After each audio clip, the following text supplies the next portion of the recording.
They were a young couple forging a bright future. He promised the world. She wanted to have that home and to have that family. But in an instant, this small town would be ripped apart. Some workers had found the body. She was shot 3 times. She was laying there, her eyes was open. It devastated me. At the heart of the crime is a slew of secrets and lies. He had 2 girls in love with him. She would do whatever she needed to do to ensure that relationship. And the truth will reveal a love gone wrong. What did you do? She wanted to be loved. She loved until she died. April 27th, 2017. It's a quiet Thursday morning in Marianna, Florida, a town of just 7,060 miles inland from Panama City. I always ask people that come here, how did you find Marianna? You know, because it's so small. What industry there is in Marianna is mostly packing and shipping produce from the farms in the local area. It's 8 a.m. at a packing plant just north of town. 2 workers are arriving for the day's shift when one of them spots something in the field behind the warehouse. He was pulling in, and he said, look like somebody been dumping trash out here or something. They thought it was a trash bag, which is not uncommon. People throw everyday trash out on somebody else's property. But as the men walk over to pick up the garbage bag, Yo, hold up. they make a horrifying discovery. Upon closer look, they realized it wasn't trash. It was actually a body. But she was laying there, her eyes was open. The workers call 911. Yes, it's an emergency. And when deputies from the Jackson County Sheriff's Department arrive on the scene, they quickly realize they're dealing with a homicide. We did determine that she had been shot multiple times. There's no ID on the body. But when Captain Scott Edwards arrives on scene, he's horrified to realize that he already knows the victim's name. I knew her mom and stepdad, but my wife knew the family better than I did. From the scene, Captain Edwards calls his wife, Cherie, who's also an investigator with the Jackson County Sheriff's Department. Mrs. Edwards? I received a phone call from my husband, Captain Edwards. He advised me that there had been a homicide. Yeah, we found the body. It looks like it's Princella's daughter.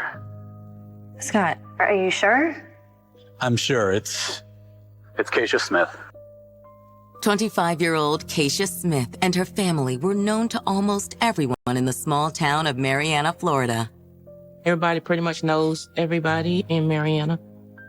Her mom and her dad were both hardworking people, both very friendly people, very well liked in the community. They were nice people, church-going people. If you needed anything, they would help you out. The same was true of Keisha, who was known for her welcoming smile and loving heart. She embraced everybody. I don't think she saw any wrong in anybody. Keisha was the person you could talk to. She was very supportive. She would just bring joy to your life. There was nothing Keisha wouldn't do for her friends.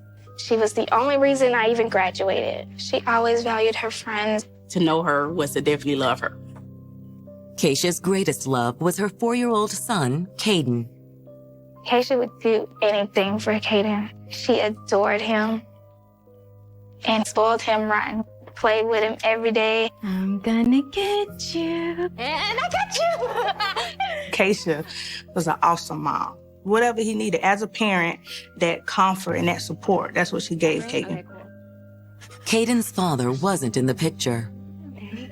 It was very hard on her. I can tell that it bothered her. She always wanted to have a father figure for Caden. Keisha and her son did have her family's overwhelming support, however. Priscilla and her husband are the type of people that they were going to take care of Keisha and him. There wasn't anything Keisha needed or that baby that Priscilla was not going to get for him. We said that, you don't worry about it, we'll take care of you. We got Caden, we got you. So we helped support her with Caden. If the father of the baby didn't contribute, then it was no problem. With her family there for her, the single mom did everything she could to create the best possible life for herself and her son. She got into the medical field. She became a certified CNA, and she worked at the convalescent center. The residents, they loved her. Keisha was big on helping people. Keisha loved people. She loved taking care of older people.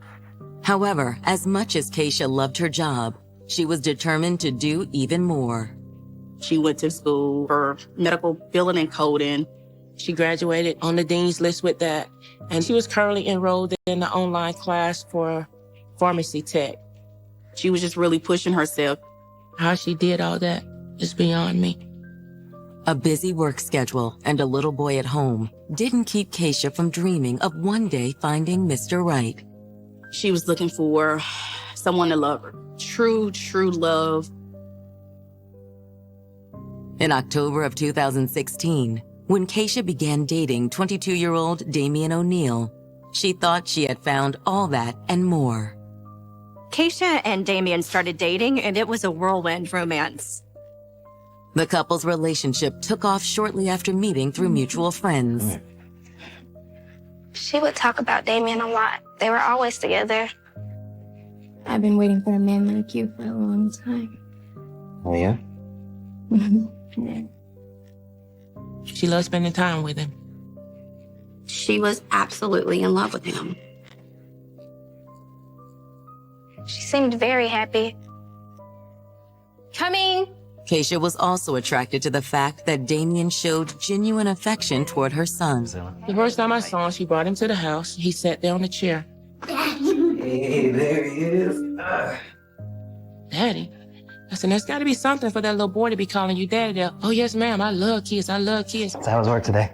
While Keisha's family felt things were moving too fast, they saw the effort Damian was making to be a good man to Keisha and Caden. He did seem like he was invested in Caden. He did seem like he was invested in their relationship.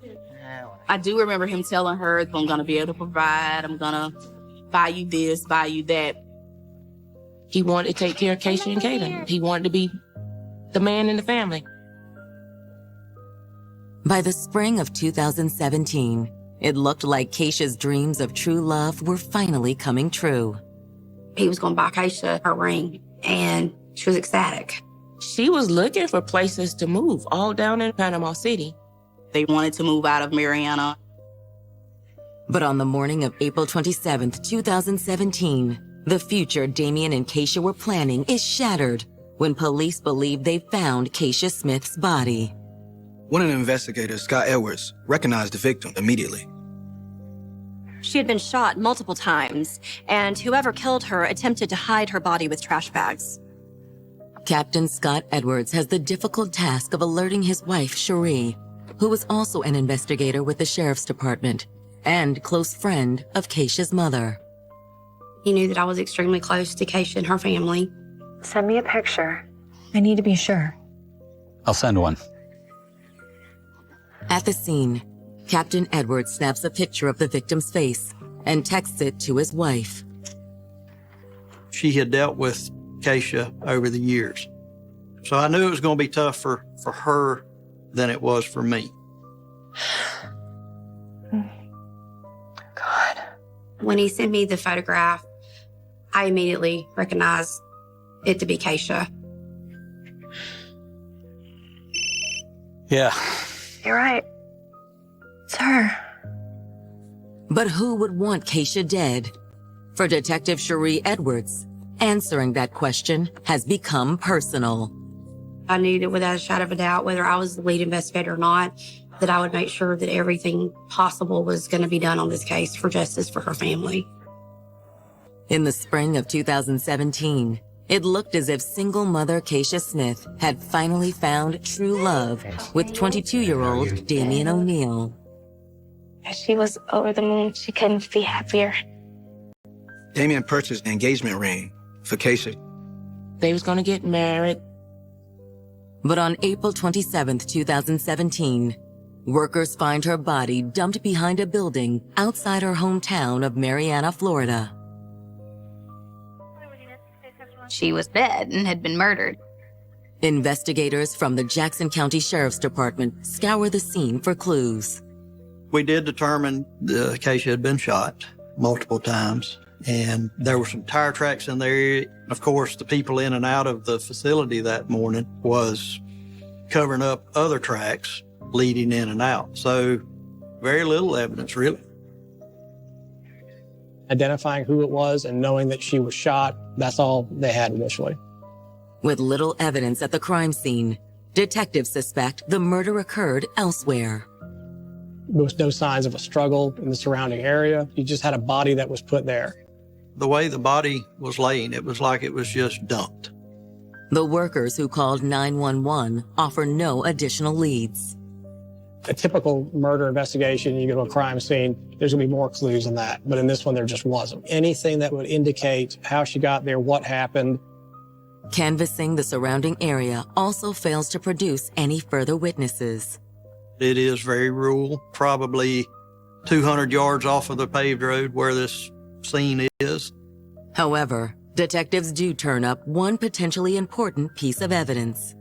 There was a home across the road that had video. They were more than willing to assist us with the investigation. We obtained video from them. Sadly, it was not anything that we could really use. Right before midnight, between 11 and 12 o'clock. And you could see a car pass by, some taillights, couldn't make out what type of car it was. Detectives' next step is to figure out just how long ago Keisha had been left in the field.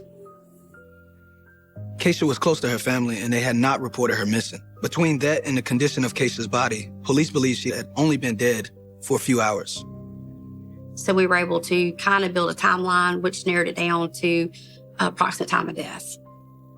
Soon after, Sheriff's investigator Cherie Edwards knocks on the door of Keisha's mother, Princella White. Cherie has known Princella and the rest of the family for years. My daughter grew up with her kids, knowing her kids, and we just got to be really good friends. We need to talk. It's a fine line between trying to separate building up that wall that you're supposed to do with these types of crimes, but it's also very hard when it's very close to you. Investigator Edwards delivers the awful news that her friend's daughter is dead. I'm so sorry. I'll never forget the look on her face, the heartache in her heart. This was devastating, absolutely devastating for her. No! Oh my God! I was just like, no. It was her screaming and crying, me trying to calm her down, and me telling her we'll get through this. Whatever she needed, I would do. No. Through her grief, Princella's thoughts turned to her 4-year-old grandson. Oh, God. Where's Caden? She didn't know where Keisha's son was at. The fear spikes immediately. Where's the boy? Is he okay? Could this have been a violent kidnapping? Where's my grandbaby? Princella did not need another heartbreak, and I knew I had to find Caden. All right, let's go. Investigator Edwards and Princella race to Keisha's apartment in search of the child. And when they arrive, Princella's heart sinks a second time. After police found Keisha, they sent a car to her apartment. We get over to her apartment, and I see a state vehicle parked out there. Onlookers gathering around, and more police come. All right, the victim has a 4-year-old son. Check with the neighbors, see if anyone knows where he is. We kind of spanned out one door to door in the apartment complex where Keisha lives. While deputies canvass the building, Princella places a call to her grandson's daycare. They say he was not at the daycare. The news sends Princella into a panic, reaching out to friends and family, desperate to find her grandchild. We couldn't find him. We were calling, we were making Facebook posts, we were putting pictures everywhere. We thought we'd lost him too. After noticing the police car in front of Keisha's apartment, a woman emerges from a neighboring complex to see what's going on. With her is Caden. Yeah. Oh my God, thank you, baby. Oh my God, thank you, Lord, thank you. Oh my goodness. This lady stayed in the complex that would keep kids. You okay? the child was there and he was okay. I got him in a hood and we went back up to Keisha's apartment and he says, Nana, where my mom at? I don't see her car. I said, I don't know, baby. I don't know. While Princella takes her grandson upstairs, investigator Edwards questions the woman who'd been caring for him. She tells Detective Edwards that Keisha dropped Caden off at her apartment the night before. She had not actually told that individual where she was going, but basically, that was the last time she was seen. So what time was that? That was around 10. The neighbor said that Keisha was supposed to be back in about an hour or so, but she never returned. I called her a bunch of times, but she didn't answer, so I just kept him overnight. Was anybody with her? No, and she drove her own car. Okay. Thank you. We'll be in touch. Detective Edwards knows finding Keisha's vehicle may provide crucial evidence of finding her killer's identity. We put a bolo out. We're looking for the car. Back at the station, investigators hope Keisha's family can shed some light on where she may have been going that night. And they quickly learn some troubling information. Just, when's the last time you talked to Keisha? Is there anything you can tell me? What was Keisha's last words to you? Was she saying that something was bothering her or something like that? And getting her to say that in that time of heartbreak was hard. Keisha and Damien, they've been having some problems. Weren't they engaged? That's what Keisha thought. The family informed investigators that engagement was off. Keisha found out that he was seeing someone else. The girl's name was Rachel Barnes. According to Princella, Damien had actually proposed to her instead of Keisha. Keisha was livid when she found out. We thought he was going to buy her a ring. He'd actually went and bought her a ring. She thought she's finally going to get him. But he gave that ring to the other girl. And it devastated Keisha. And Keisha confronted her about it via text message. So we looked into that. Could she be responsible? Could she have helped him? Did he enlist help? So those are things we had to take into consideration. Could Damien's change of heart have had something to do with Keisha's murder? Keisha was getting into it with this girl that was all on social media. They were kind of feuding on text. Now detectives must wonder, has Rachel and Keisha's feud taken a deadly turn? Hours after Keisha Smith was found murdered in the quiet rural town of Marianna, Florida, news of her death has traveled fast. All I could think of is, why would somebody do something like that? And then just leave her out there like that. That's horrible. I couldn't even grasp who could have did this because of just her loving spirit. Nobody hated Keisha. Nobody had any qualms with her. I just wanted to know why. Detectives are beginning to suspect a love triangle may have led to the crime. Keisha and her boyfriend, Damien, had recently split after Keisha found out that Damien was also seeing a girl named Rachel and had apparently proposed to her. It turns out both women was feuding via text and social media. Hoping to learn more, detectives turn to the object of the rivalry, 22-year-old Damien O'Neill. Once we learned that's who the boyfriend was, of course, he was one we needed to speak with. He was aware they were looking for him, and so he came right in and cooperated.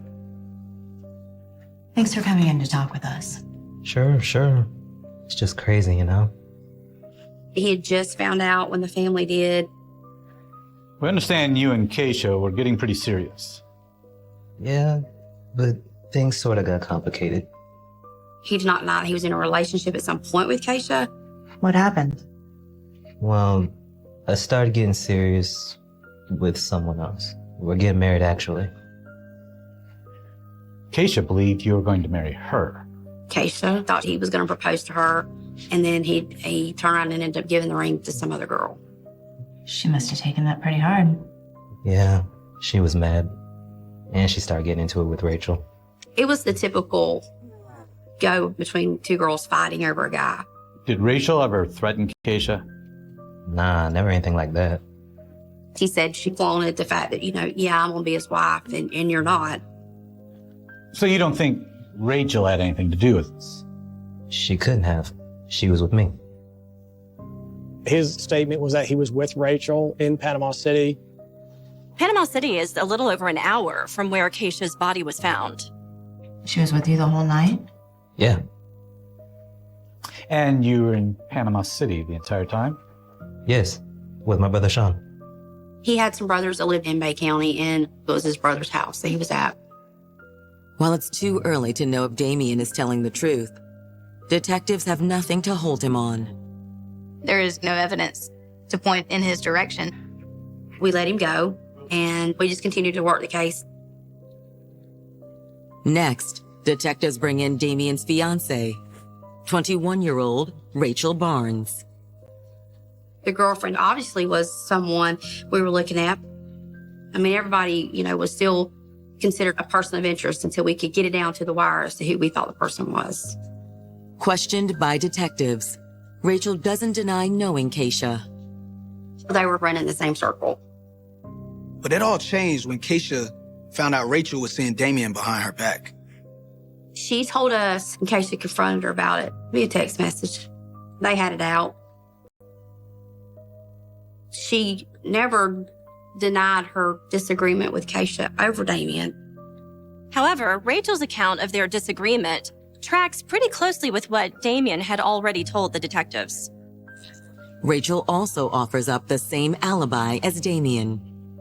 Rachel swore to investigators she and Damien had been in Panama City all night on the 26th into the 27th. She said she would never wish that on anybody. At this point, detectives aren't convinced Rachel's conscience is clear. She might have had a motive because here's Damien's old girlfriend, Keisha Smith, and he were still having a relationship. However, when detectives follow up with Damien's brother Sean, he confirms the couple's alibi. With the alibi verbally confirmed, that obviously puts detectives at an impasse. Early the following morning, the investigation gains momentum when the Jackson County Sheriff's Department locates Keisha's missing car in a park.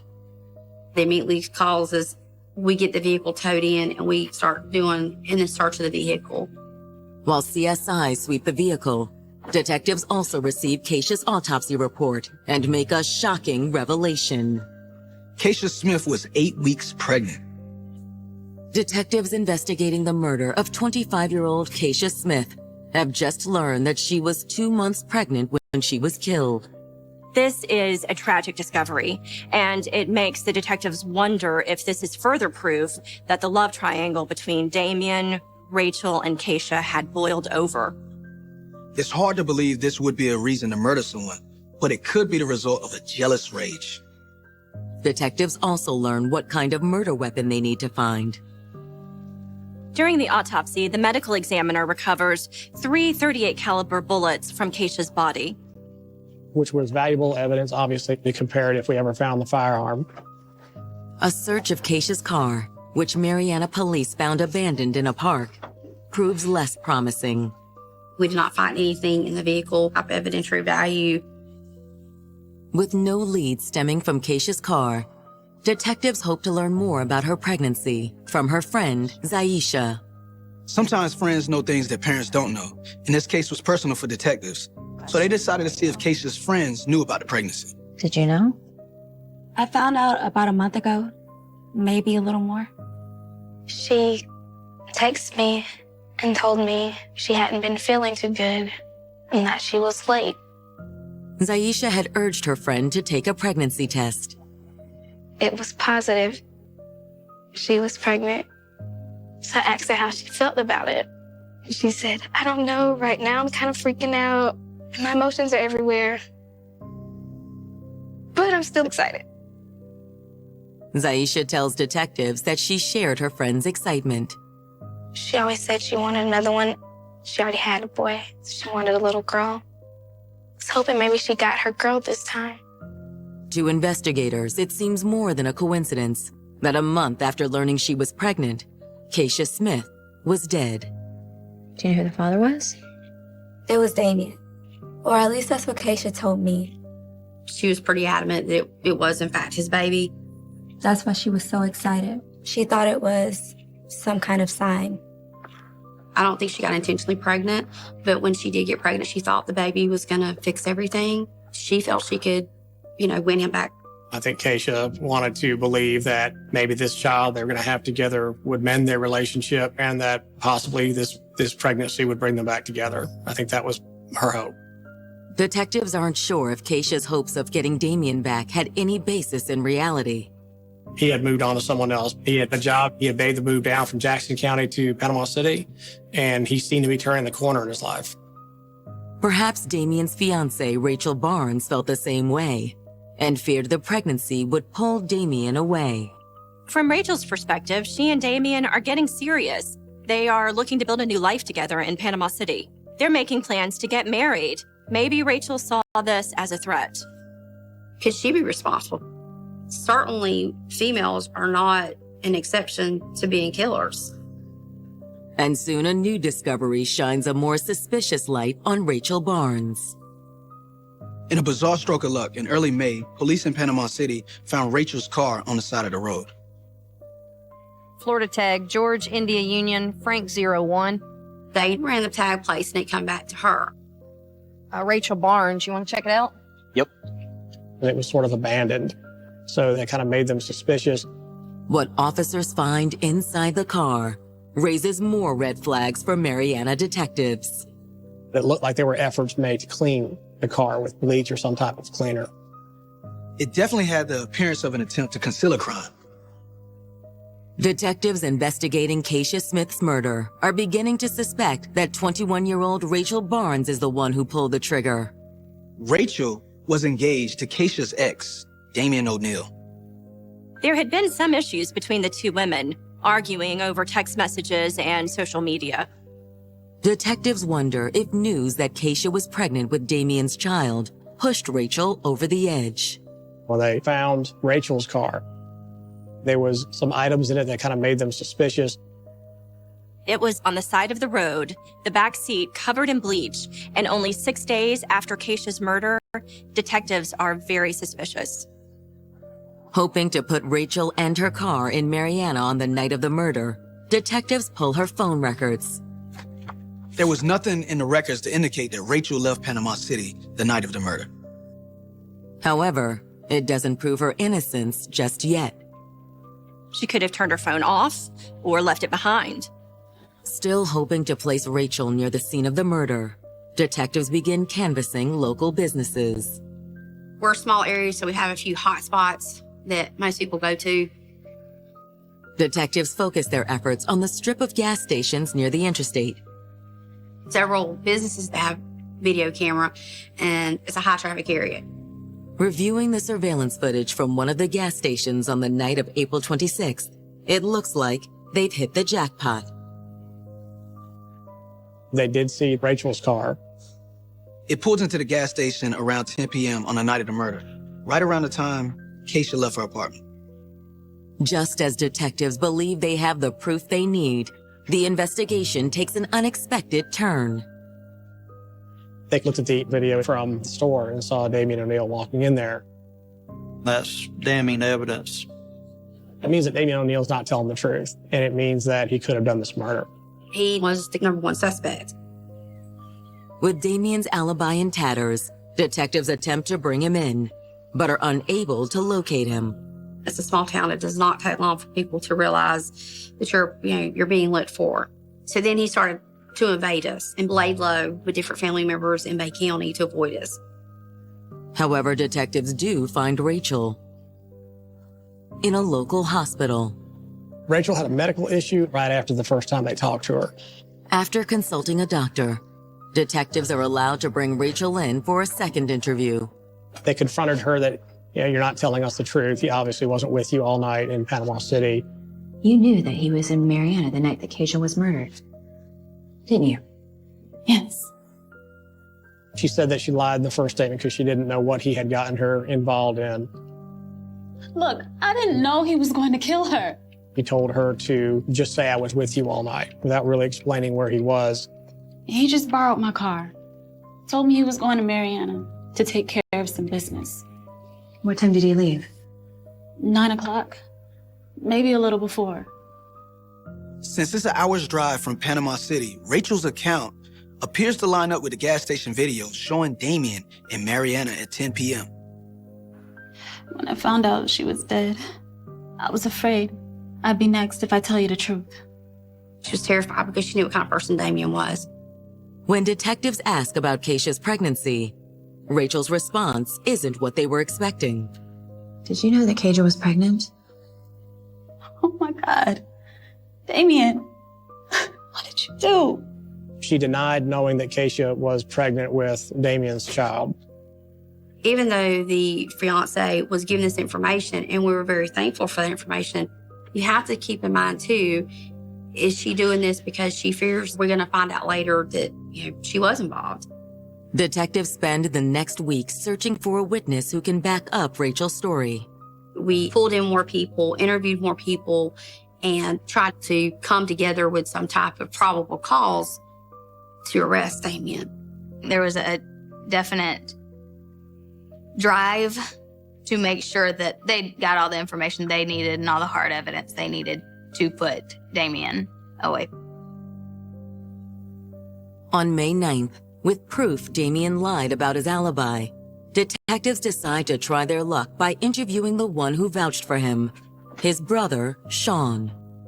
They figured they could press him and maybe get him to give up his brother. Man, I already told you. Damien was with me. We know he was here. We know about the baby. Your brother killed a pregnant woman. You want to go down for that? He started worrying about himself and his own charges. Eventually, he said that Damien might have done something bad. Okay.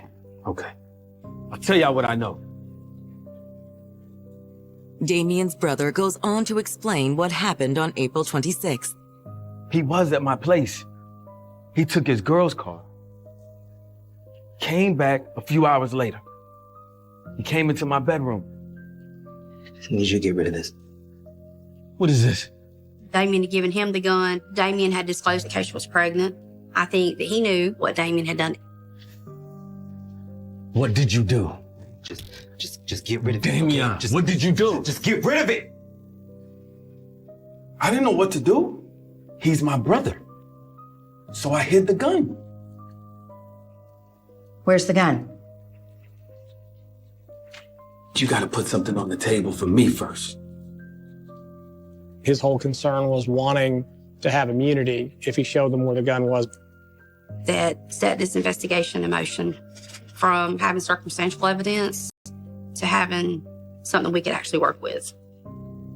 Cherie and I are real good friends. And she called me, she said, we got a lead. She said, we got boots on the ground. We're going to follow this lead. Based on Damien's brother's statement, police are able to recover the gun from a sewer drain in Panama City. The gun dried up in a lot of bags. It was a revolver, a silver-handled revolver at .38 with a white grip. That's the same caliber as the bullets recovered during Keisha's autopsy. While investigators wait for results, they shift their focus to finding their suspected shooter. Now there is a full-on manhunt for Damien O'Neal. On May 10th, 2017, detectives with the Jackson County, Florida Sheriff's Department believe they're finally on the verge of solving the murder of 25-year-old single mom, Keisha Smith. Detectives suspect that Keisha's ex-boyfriend, Damien O'Neal, murdered Keisha in hopes of hiding the pregnancy from his fiancée. Detectives now have what they suspect is the murder weapon, but they still need to find Damien. We were finally advised Damien was at a house in Bay County. Before the sun rises on the morning of May 11th, detectives and deputies surround the house. Sheriff's Department, open up! And I was part of the entry team that knocked on the door. Detectives find Damien inside. Out of the way! He was sitting there playing a video game. On the ground now! Damien O'Neal is taken into custody without incident. Back at the station, investigators give him a chance to come clean. We read him his rights. I said, Damien, you want to talk? He said no. You got nothing to say? I said, because I already gave them my statement and everything. Detectives try tipping their hand to persuade Damien. I'm just going to show you something. There's a gun wrapped up in the bag. There's the gun out with the 5 Smith shell case. That's the bags and stuff that come out of it. Okay? But since you don't want to make no statement, Detective Edwards here has got some news for you. It's a bittersweet moment for Cherie Edwards when she formally arrests Damien. Could you be in charge? I found a murder. Putting my cuffs on him, I lost it. Not completely, but I teared up. And I felt bad for losing it because I'm a cop. I'm not supposed to do that. But it was very personal for me. That was my last piece of justice for Keisha. The family's good people, good Christian people. And so it gives you some satisfaction to be able to give them that closure. Once Damien is placed in a cell, Cherie Edwards and her husband race to give Keisha's mother the news. About 6 o'clock, I was laying in the bed. I heard a knock at the door. I jumped up. Her and Scott come in and told me. I said, he's in jail. You can rest now. It was grateful they personally came to the house and said, hey, we got him. We got him. On May 15th, Damien O'Neal is indicted for the second-degree murder of Keisha Smith. However, despite the fact that Keisha was carrying Damien's unborn child, he only faces a single murder charge. The length of time she had been pregnant did not meet the criteria by statute to pursue the unborn child's death. When the results from the ballistics test come in, investigators are now confident they can secure a conviction. And after ballistics compared the bullets from Keisha's body to that weapon, it was the murder weapon. It's not often you get the murder weapon, but you get ecstatic when you do. We've got the murder weapon, and we've got this witness saying it was given to me by Damien O'Neal, and he said, hide this. The case against Damien is so strong that on May 22nd, he decides to make a full confession. Things just got out of hand, didn't they, Damien? Is that a yes? Can you say it? Yes, sir. Damien admits to meeting Keisha on the night of April 26th in an empty park on the outskirts of town. She got in his car, and they drove. Where was y'all going? Was you out there in that field behind the old barn? But Damien says their talk started to get heated when he revealed that things between them were over for good. Okay. What were y'all arguing about?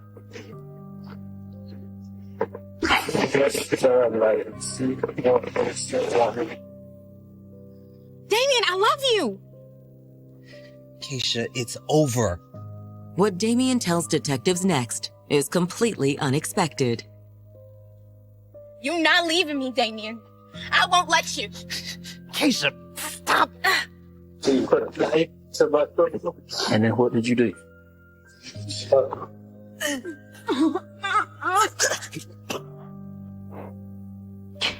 Keisha. What happened after you shot her? You just put her out there on the grass? In light of his full confession, Damien elects to plead guilty to second-degree murder and avoid a jury trial. There may have been some part of him that was decent and didn't want to put her family through this. I don't know.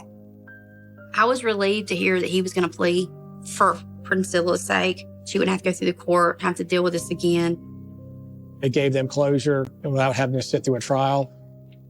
Although grateful she doesn't have to relive her daughter's death in court, closure proves elusive for Keisha's mother. To me, there's a lot of unanswered questions that I would like to know. However, police and prosecutors believe that Damien's claim of self-defense was meant to cover his true motive. I think they met and they got to arguing over this child. I told you to get rid of it. Why? Don't you feel anything for the baby? For me? She thought that it was going to bring them together. Can't you see? You're ruining everything? No! He just was not going to let her have that baby. And he just snapped. Then he took her to the place where her body was later found. Dumped her body, just like a bag of trash. That's very frustrating for the family because they just want to know, why couldn't you resolve it some other way? And he would never say. During victim impact statements at the sentencing hearing, Keisha's mother gets her chance to tell Damien exactly what she thinks of him. I told him he's just the son of Satan. I've covered several murder trials in my time as a reporter, and that was the most emotion-filled court date that I have been to. And she said, we want him to sit and think of what he did to our little girl and unborn grandchild for the rest of his life. If I had my choice, I'd paint her picture on every wall, over 4 walls, and make sure he see him every day. When it's Damien's turn to speak, the questions that haunt Keisha's mother remain unanswered. He got up, he turned around and faced us, said, I'm sorry about what happened to Keisha, but I didn't do it. It was the most pitiful apology I've ever heard, if you can even call it an apology. It was just emotionless, very just blank face. It just was not sincere. Nothing about it was sincere. Keisha's family probably would have rather him have just said nothing. The judge sentences Damien to life in prison. When they revealed that the sentence was life, it was like a weight had been lifted off of us. You could hear it. You could hear the tears and the cries of thank you. It won't take back what happened, but at least he's not going free. Because if he got away with it, he'd do it again. But no prison term will ever make up for what Damien took from the world. I want people to remember Keisha's life and how she lived. Her smile. Even now, I can close my eyes and I can just see her face and that sweet, genuine smile. I miss her every day. It's not a day, not a second, not a minute, not an hour that goes by that I don't think about her. All she wanted was someone to love her back. She was an island beauty with everything going for her. She was a runner-up in Miss Bahamas competition. She just had the look and the personality. He was the old flame she followed to America. He missed her, she missed him. They reunited and picked up right where they left off. But after 4 blissful weeks, it all goes wrong. He dropped off at the airport to go back home. All of a sudden, she just falls off the face of the earth. She never got on the plane. Family and friends are frantic to find the missing woman. They were concerned, very concerned. Mom flooded her phone until the voicemails backed up. She's afraid her daughter's been kidnapped. But the truth is far worse. She got caught up with very evil people. What they did really struck a nerve with me. There's some level of jealousy, hatred, vindictiveness. It's evil. The horror that she endured was unimaginable. February 28th, 2006. It's a quiet evening in Cocoa, Florida, a small coastal town just 45 minutes from Orlando. Cocoa is a small town of about 16,000 people, directly west of Cocoa Beach. Pretty heavy tourist area. It's a working class town, home to the folks who staff the attractions and hotels. But at 12:30 a.m., residents in the Pine Acres neighborhood are about to be awakened by a violent scene. People heard multiple gunshots and immediately calls to 911 began pouring in. When detectives arrive, they see a man lying on the ground covered in blood. Is that who I think it is? They are able to quickly ID the man, who was well known to police as a drug dealer named Willie Parker. When we arrived, Willie Parker was dead next to his vehicle in the front yard of a house. He was on the ground with the door open, blood all over the place. There were drugs in his vehicle. He had several prior arrests for drug sales. However, detectives suspect the murder was more personal than a robbery or drug hit. They didn't take his money, they didn't take his watch, they didn't take nothing. So we know it wasn't a robbery. What detectives don't know is that what starts as an investigation into a murdered drug dealer will soon turn into a search for a missing young woman from the Bahamas, and a shocking crime that will take them 4 years to solve. Never in a million years would detectives have predicted these two cases were connected. It's one of the most bizarre twists that you can imagine. She was loved, and she didn't deserve this. She did not deserve this situation. 22-year-old Bahamas native Doris Knowles was as dazzling as the crystal blue water and brilliant white beaches of the islands she called home. Her beauty is kind of breathtaking. Everyone who sees her say, "Oh my God, who is that?" She competed in beauty pageants and was actually the runner-up in the Miss Bahamas Universe pageant in 2004. She could do anything. She had the brains, she had the look, she had the personality, she had everything. She kind of a firecracker. Doris had put her award-winning personality to work at the Bahamas Ministry of Tourism. She worked for the Bahama Host Program, which trained hospitality workers in customer service skills, sort of making sure that they represented the island right. That's who her personality, just being smart and bubbly. However, she had bigger dreams. She was in college. She was very focused. She was considering medical school. She was really smart, so she's like the top in class. She had a bright future. By the fall of 2004, Doris thought she'd found someone to share her future with too, in fellow islander, 27-year-old Christopher Pratt. He was educated in the Bahamas. Their families knew each other. Christopher was about 5 years older when he and Doris met. She was drawn to his maturity. Christopher was almost like a protector, a little bit more experienced. However, in November of 2005, this young couple's love would be put on hold. I want us to stay like this forever. I know, me too, babe. Christopher Pratt had found some financial opportunities in Florida that he couldn't pass up. So now he had to break the news to Doris that he was leaving the Bahamas for Florida. Everyone growing up in the Bahamas looking for a way out in terms of trying to make it, you know? He had a cousin here and they were doing like a construction business. I don't want you to go. I know, but I have to. Christopher promised that the separation would only be temporary. Let me go over, get things going. When I get settled, you come over. Okay. Yeah? Yeah. Over the next several months, the couple maintained a long-distance relationship. They were in contact with each other while he was in the U.S., and he kept asking her to move over here to be with him. So he offered to buy her a plane ticket to bring her to Coco so they could be together. He really missed her. He really wanted to be with her. She missed him just as much as he missed her and agreed to come over. On February 15th, 2006, after several months apart, Doris and Christopher were reunited, if only for a few weeks. It was intent just to spend time with him, see if it's even going to be something that she would want to stay here long term. Christopher and Doris picked up right where they left off, and for the next 4 weeks, their romance was as strong as ever. Once they got back together, it was almost like no time had passed at all. That connection between Christopher and Doris was very deep. If anything, the distance between the two of them made their passion stronger.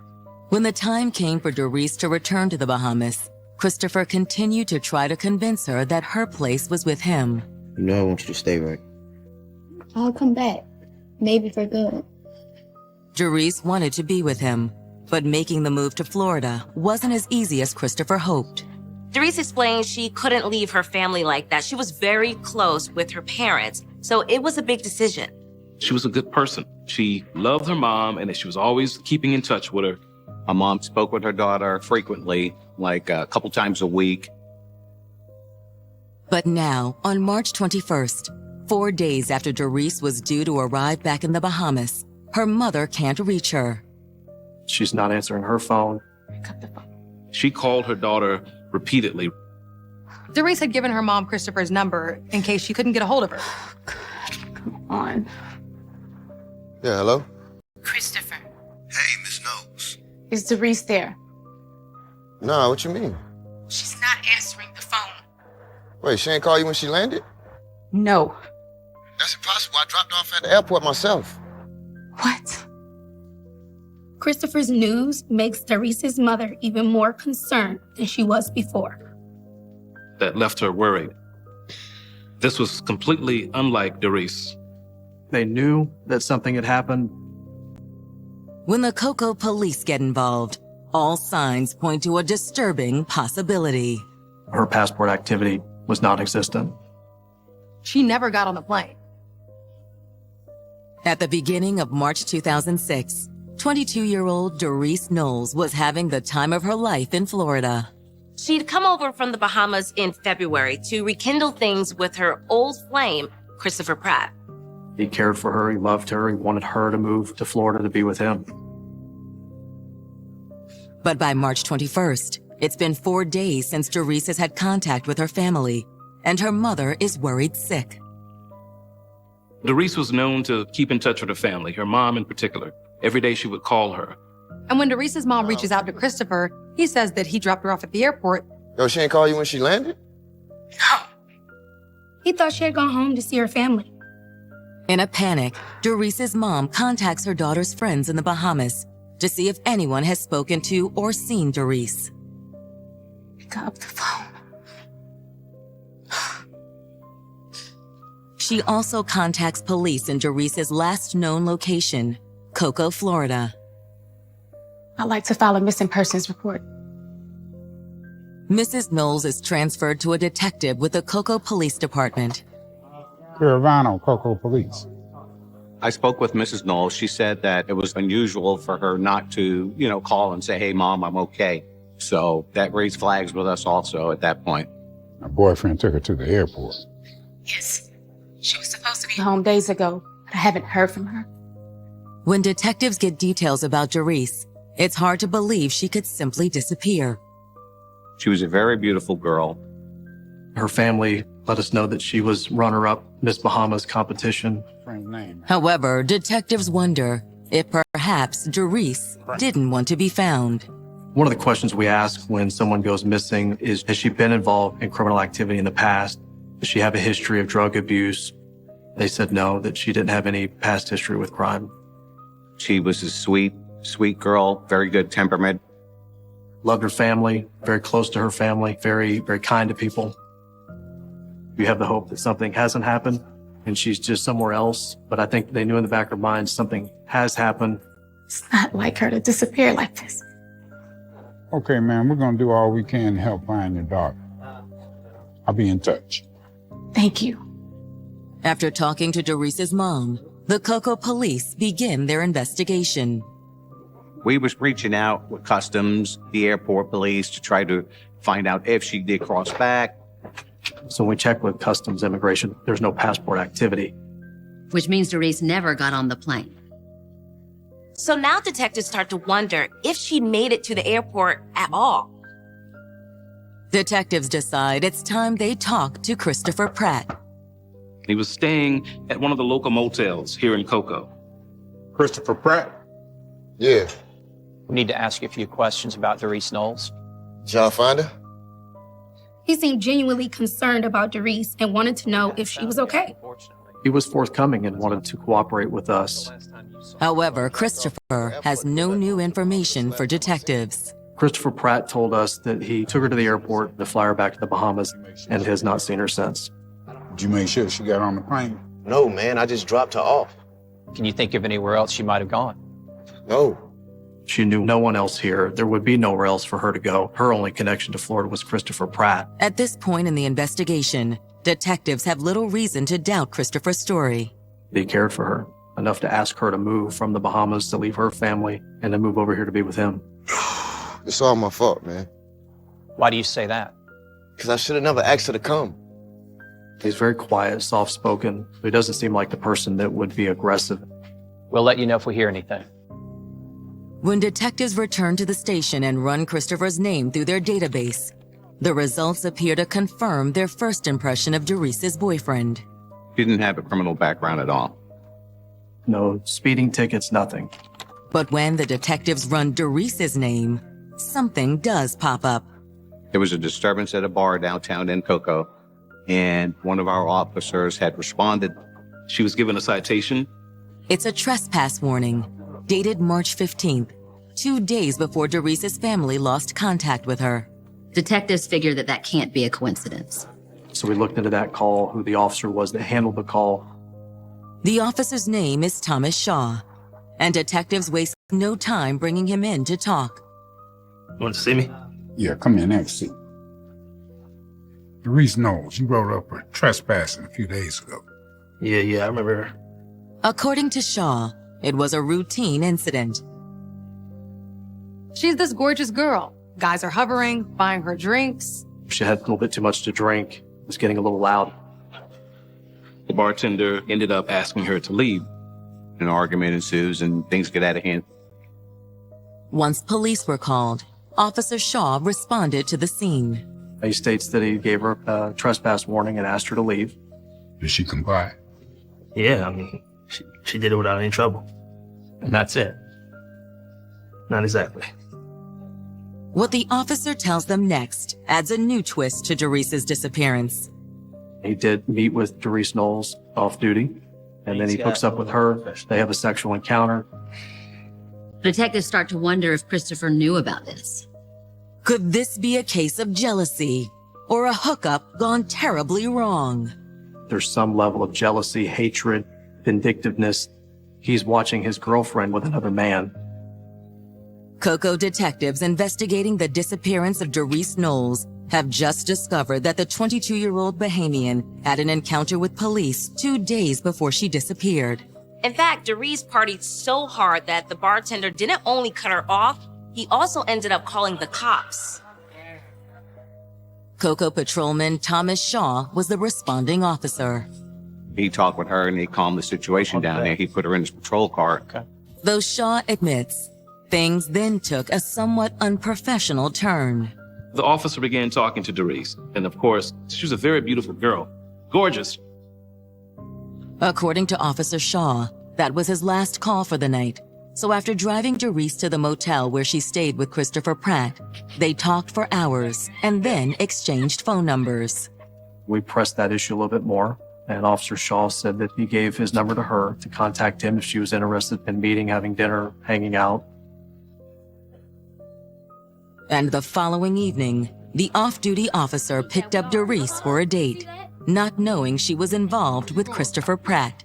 All of a sudden, detectives learned that Doris and Christopher may have been on the outs. Shaw says that when he picked up Doris, a man followed her out of the motel room and talked to her in the parking lot. Shaw says he doesn't know who the guy was, but his description matches Christopher Pratt. According to Shaw, it looked like they were having an argument. What was that about? Nothing. All right, where to?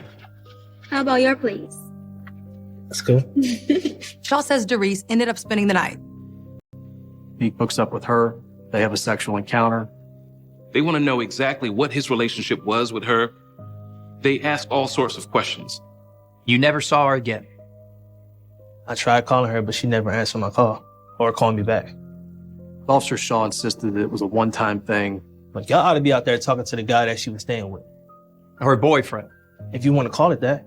She told me they haven't been getting along. Detectives begin to suspect that Christopher Pratt had kept this information from them. They were currently dating and still living together, and she's now with another man.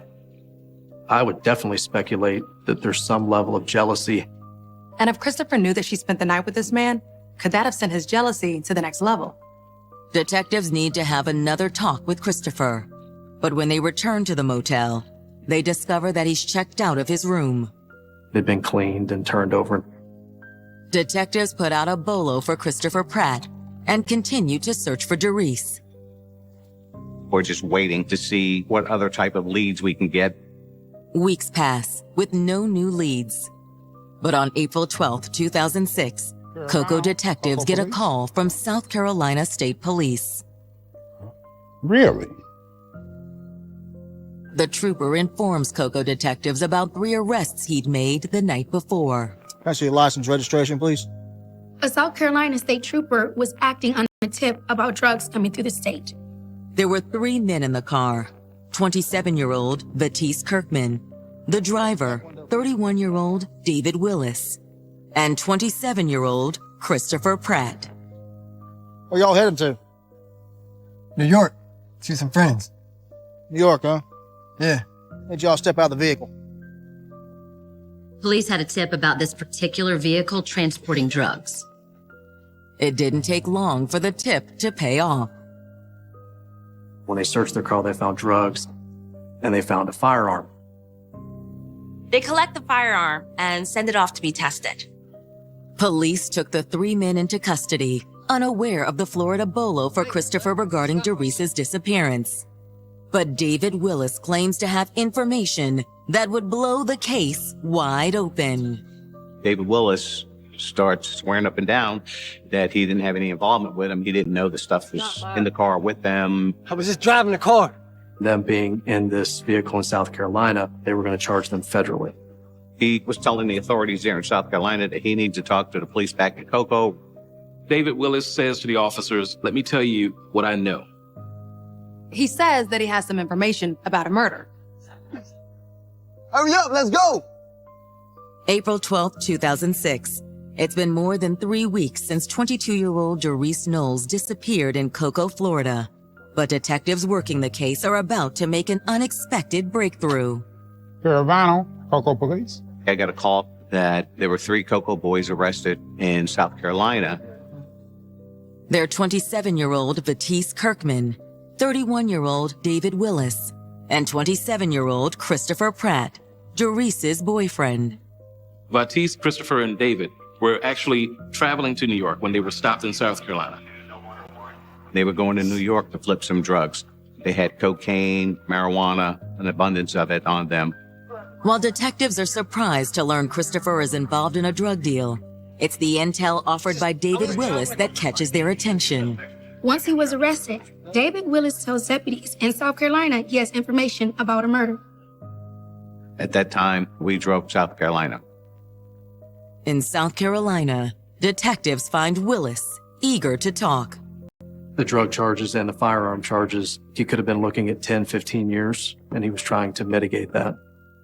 But when detectives sit down with David Willis, they are surprised about whose murder he wants to discuss. They thought this would be a big revelation about what happened to Dorese, but it's not. Guy named Willie Parker. Detectives know exactly who David Willis is talking about. It's a drug dealer. He was shot and killed in Cocoa. The murder had occurred on February 28, 2006, 3 weeks before Dorese's disappearance, and quickly went cold. We didn't have any evidence. We didn't have any suspect information or anything. We couldn't nail anything down. Now, David Willis claims to have the information detectives desperately need to solve the case. Okay, what can you tell us about the Parker murder? Batiste killed him. Batiste Kirkman was well known to police. According to Willis, Batiste had a vendetta against Parker for moving in on his girlfriend. Batiste had went to jail for a warrant or something, whatever. He was doing a little bit of time. So while he was away doing time, Batiste's girlfriend was doing Willie's hair. And Willie was trying to, make moves on his girl. I mean, you're sitting between the girl's legs and, she's braiding your hair and it's relaxing and you guys, I guess, sitting there talking, but it can be innocent or it can lead to other things. Batiste killed him. Yeah. You looked him in the eyes. No conscience. It's crazy. He said he was psychopathic. He would just kill people. Everybody feared Batiste. Willis claims that on that night in February, Batiste staked out Willie Parker's home, waiting for him to come out. Willie Parker was standing outside. They drove up. Kirkman got out, shot him multiple times. Hey, yo, Willie! Willis claims Batiste was the shooter. But another man was driving. The getaway driver in the shooting of Willie Parker was Christopher Pratt. Go, man, let's go, man. Hurry up, man. But how does Christopher's involvement in Willie Parker's murder connect to Dorese's disappearance? Was Dorese Knowles caught up in any of this? Dorese? Pratt's girlfriend. Yeah, I know who she is. Where is she? She's dead. What Willis tells them next is beyond belief. What happened to Doris Knowles? I don't know, but I know they buried her. How do you know that? I took Batiste to get the shovel. Willis tells detectives that Batiste called him for a ride on the afternoon of March 17th. Yo, Batiste! That is the same day that Doris is supposed to fly home to the Bahamas. I need you to give us a ride. All right. Willis says he knew better than to ask Batiste Kirkman too many questions. And dude is crazy. Chris and Doris was acting real strange, so I knew something was up. How were they acting? Scared. Next, Willis says he drove to a nearby home improvement store where Batiste went inside, leaving him to wait with Doris and Christopher in the car. He says that Batiste bought a shovel, duct tape, and several bags of ready-mix concrete. David said after their trip to the store, Batiste dropped him back home and asked to borrow his car. After that day, he never saw Doris again. And he killed that girl. Any idea why? Nah. But I heard Batiste talking about where they left her. He was claiming that she was buried somewhere near the power lines on State Road 524 in Cocoa. After talking to Willis, detectives bring Batiste Kirkman into the interrogation room. He had been suspect in several violent crimes. Batiste was very used to being interrogated by detectives, and they could tell. As we sat down with him, he was very curious. He asked questions, which is not unusual for a suspect in a crime. They want to know where you stand and what do you have. Word on the street says you killed Willie Parker. Never. Not Willie. Willie was a good friend of mine. He wouldn't give us any information. Getting nowhere on the Parker murder, detectives turned their focus to Doris. Yeah, I hear Doris Knowles is a good friend of yours too, isn't she? You could say that. It's Chris's girl.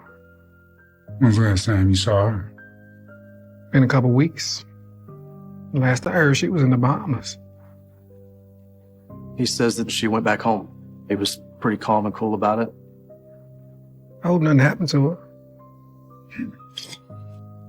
Detectives have just learned the fate of 22-year-old Doris Knowles from a man named David Willis. David Willis was claiming that she was dead and that Batiste Kirkman and Christopher Pratt buried her. Detectives aren't buying Batiste's claims of innocence.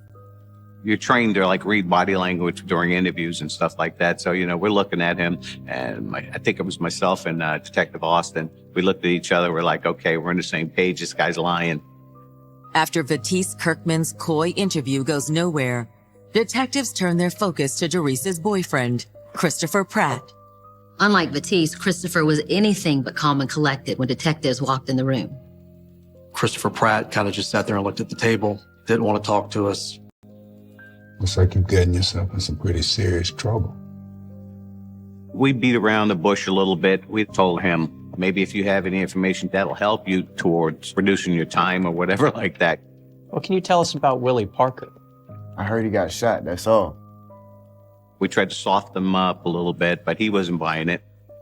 Detectives try to catch Christopher off guard when they change the subject to Doris's disappearance. What you doing up here in South Carolina?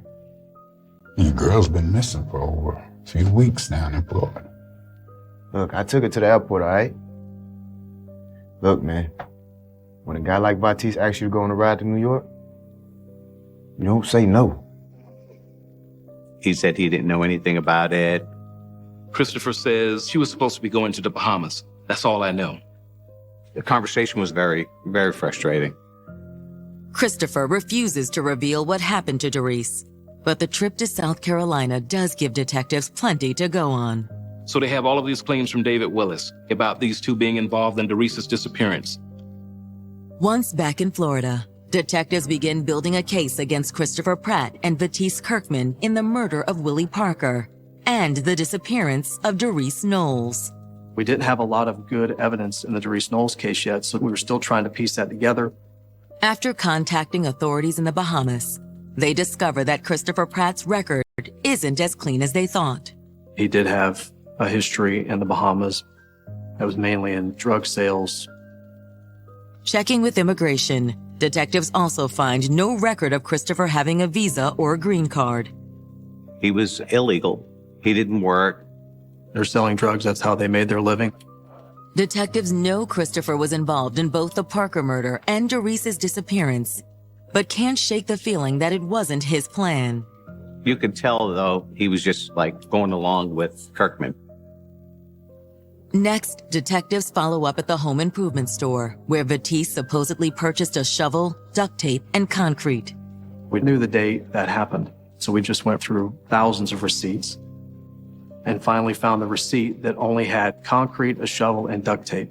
The purchaser paid cash, so the receipt alone wasn't enough to confirm David Willis's story. However, a timestamp on the receipt and the store's security footage provide detectives with the proof they need. We watched Bautiste check out at the counter, and we watched him push the cart out of the door with concrete, a shovel, and duct tape.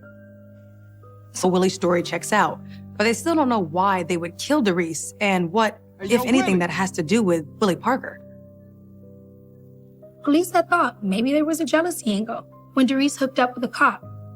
But now it seems like something totally different. With Willis, Kirkman, and Christopher Pratt in custody in South Carolina on drug and weapons charges, detectives focus their efforts on finding Doris's body. David Willis told us that Bautiste Kirkman and Christopher Pratt buried her on State Road 524. So we literally got everybody we could and went out there with probes. We looked for fresh digging. We looked for anything that looked suspicious, any bushes that had been mowed down, anything that would have led us to where she may have been buried.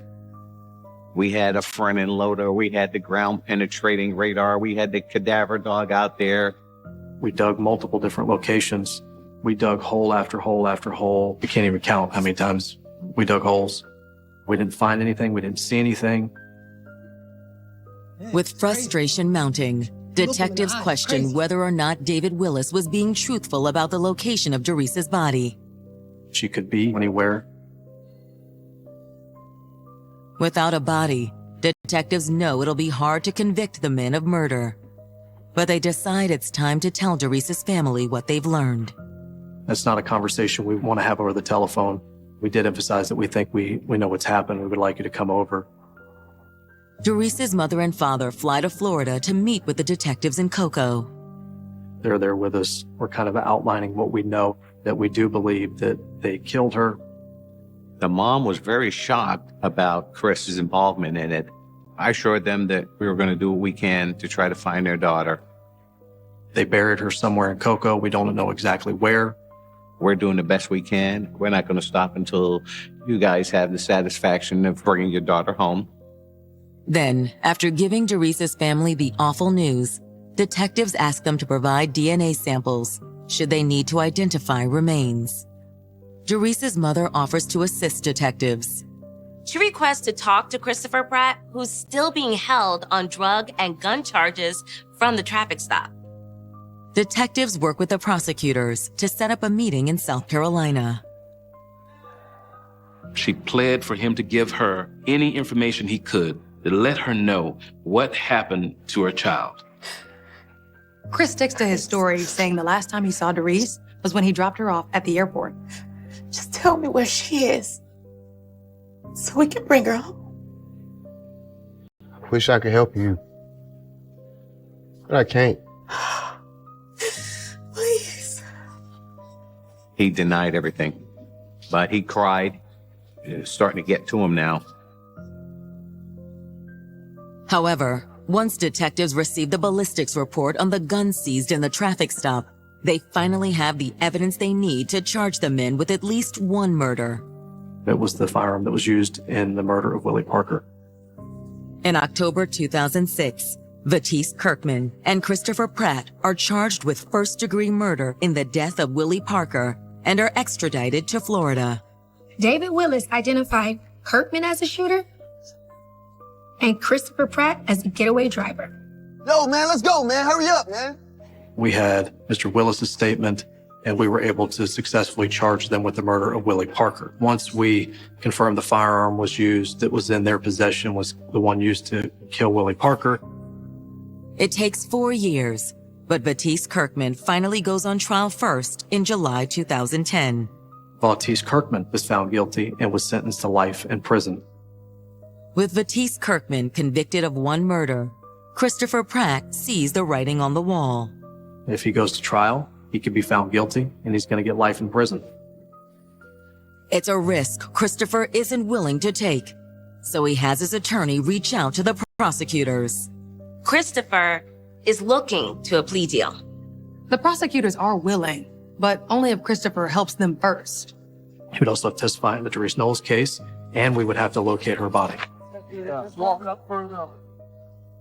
4 years after she vanished from Cocoa, Florida, detectives believe they're on the verge of learning what happened to 22-year-old Doris Knowles. Prosecutors have offered Doris's boyfriend, Christopher Pratt, a plea deal to avoid a life sentence for the murder of Willie Parker. They'll only make the plea deal if he tells them the truth about Doris's disappearance. In August of 2010, Christopher takes the deal. I guess he decided, I think it'd be in my best interest to just go ahead and tell what really happened. And maybe it'll save his hide a little bit, but deep down inside, give him a little bit of peace within himself. Me and a couple of prosecutors interviewed him at the courthouse. Christopher begins by confessing to his part in the murder of drug dealer Willie Parker. He went through the details about the Willie Parker case. He said he was there. He saw Valtese kill Willie Parker. Then the questioning turns to Doris. We're here really just to talk about Doris Knowles. Christopher tells detectives it all started when he saw Doris leaving with Officer Shaw. Shortly before Doris had disappeared, she had hooked up with a Cocoa police officer. Detectives always believe that has something to do with her disappearance, that her stepping out on Christopher may have driven him into a jealous rage. So you see her talking with a police officer, and what happened as a result of that? Christopher explains that Doris did have a wild side. He couldn't control her, so he didn't try, even though it bothered him. However, according to Christopher, it wasn't jealousy that drove what happened next. Instead, he says it was Valtese Kirkman. Where your girl at now? She on a date with some cop. You sure he's a cop? Yeah, he been in the neighborhood all the time. She can tell him about Willie. Christopher claims he never told Doris anything about the Parker murder or about Valtese.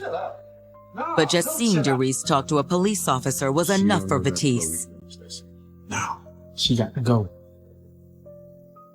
Valtese told him that we have to get rid of Doris because she was friends with the cop.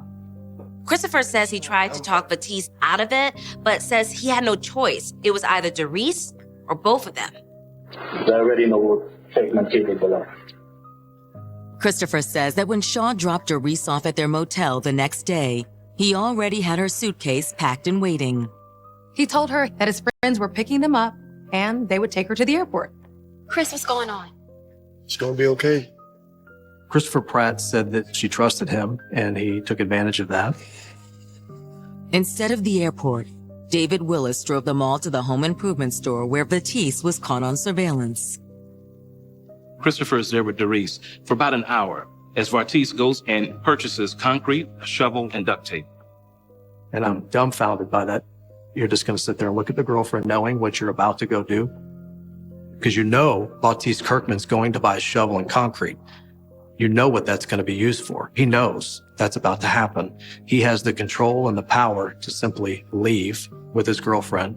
Just leave. Just get on an airplane, go back to the Bahamas. But when Valtese returned to the car, the couple had missed their chance to flee. Valtese comes back out, puts the shovel, duct tape, and the bags of concrete in the trunk, and then they head back out to David Willis's house. Chris, I'm scared. Once they dropped off David at home, under the cover of darkness, Christopher says that Valtese demanded he tape Doris's hands and feet together. Tape her hands. No! Chris, no! Chris, please, no! Why? Chris, please don't open it! Then Valtese drove the car to the outskirts of town. They stop along a wooded area off of 524 in Cocoa. It's down a little dirt road. It's out of the view of the road. There's a bunch of trees and brush, so you can't see anything back there. Dig. Once again, Christopher says he'd had no choice. That's when he produced the doc. I'm sure Christopher Pratt probably did believe that Vaughtis would kill him. There was rumors Vaughtis was involved in more than just the murder of Willie Parker and Doris Knowles, that he's involved in at least 3 to 4 murders. Christopher says he dug a hole deep enough to hold a body. What now, man? So good to put in a hole. Then, Christopher says he took Doris from the back of the car and carried her to the hole.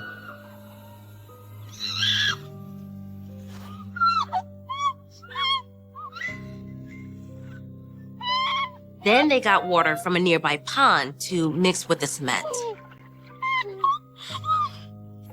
And I said, did Vaughtis Kirkman kill her before putting her in the hole? She gonna be right alive.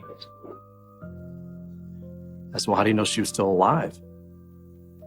And he said, she was looking at me. I can't even imagine the amount of fear in her mind. Christopher said he poured the concrete on top of her. To take a girl that you've been dating or anybody and then pour cement on them while they're breathing, I mean, that's just like, that's the lowest, man. Chris says that he covered her face first so he wouldn't have to see her. Was she struggling or anything? Well, like I said, she was restrained, so she was in much struggle. You know what I mean? Less than a minute, maybe a minute and a half, she would pass out. And then, of course, she would die. After telling his story, Christopher takes detectives out to where they buried Doris. But finding the exact spot isn't easy. The landscape had changed, but the trees were still there, and he remembered it was a short distance from this pond. Gotta be somewhere in this area. I see real perimeter over 10 to 15 feet around here. Somewhere around here. Christopher didn't show any emotion walking around. It was almost nonchalant. And I'm sure in his mind that, that happened 4 years ago. He'd probably processed it, moved on. He didn't act very emotional. It was, I think it's somewhere in here. And that was it. We took him back to jail. Have to walk that far to get to the lake. 4 years after their initial search, police finally locate the body of Doris Knowles. We finally recovered her. You could see the duct tape wrapped around her ankles. So it was very consistent with what Christopher Pratt was saying. So we knew this had to be Doris Knowles. I was ecstatic that day, but at the same time, I was very angry too, because look what they did. They buried her alive like that.